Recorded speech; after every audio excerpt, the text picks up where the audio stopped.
7:25. You know, changing jobs is everybody always thinks it's one of these things that races up on you, but generally you kind of realize you have to do it, and it is never easy. Did you ever write a resignation letter? No.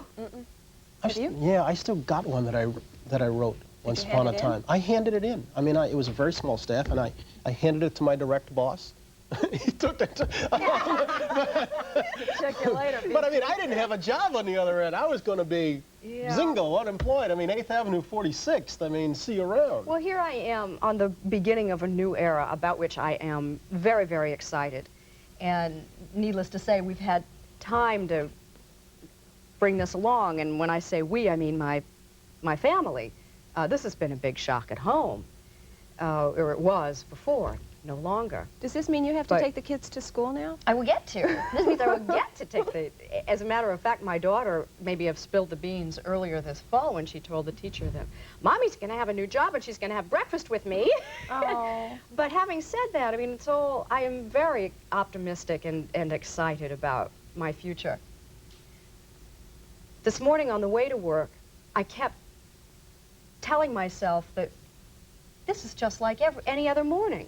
Until I realized, you keep telling yourself this is just like every other morning. Then it obviously is not. It's a very stressful time for me. Leaving home is what it amounts to. Yeah. Remember the last press conference we did way back when people were talking about, you know, how long you're ever going to keep doing this? Was my hair blonde then still? I don't know. It probably was. It was a long time ago. No, but remember we were sitting there, and frankly, you never give a lot of thought to how, I mean, it's kind of like life. I mean, you never really give, everybody always says, boy, I don't want to go that way. I don't want to go that way. But you ever give any thought to how you want to go? But Bryant, you know, you've talked, over the years, you have talked about... getting out. Yeah. In fact, you have, occasionally with longing to opportunities or to time you'd like to have. And every time you talked about that, my heart would stop because, as I said, the prospect of life after the Today program, it wasn't there. I didn't think that there was life after the Today program. But like I said, at some point I've realized that not only was there life, but I'd like to go find out what it might be. I mean, which is not to say that life on here isn't really wonderful. I mean, the best. Yeah, I mean, if you only, you know, I mean, you sound like the little spoiled kid down the block, but there are an awful lot of perks to this thing. I mean, you know, you can manage to get to most places that a lot of folks can only dream about. I mean, just when you were saying you've danced in Rome, you've climbed the wall together. I mean, just think of all the places that you guys have gone. Yeah, how come I've always paid? Because you've expensed it.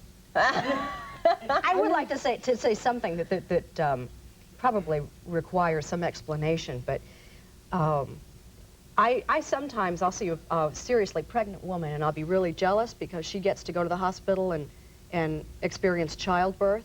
You're jealous of that? Uh-huh. You've done that. Yeah, I've done that, and you forget that, you know, some parts of it, but what you remember is how exciting it is when it was all over. You know, it felt so good when they stopped. Sure. Like that.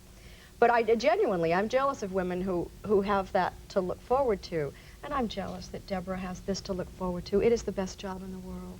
It really You have no really idea. is. Well, you do have some idea. No, but I don't think she really I does. do. I don't think she really does. You know, it's funny, I was talking to somebody yesterday and they said, has it sunk in? And I went, no, I don't think so. And I don't think it still has. I think there's only one sad person on this floor today. That's Mr. Unnamed Staffer. He no longer gets to see his name in print. Isn't that sad?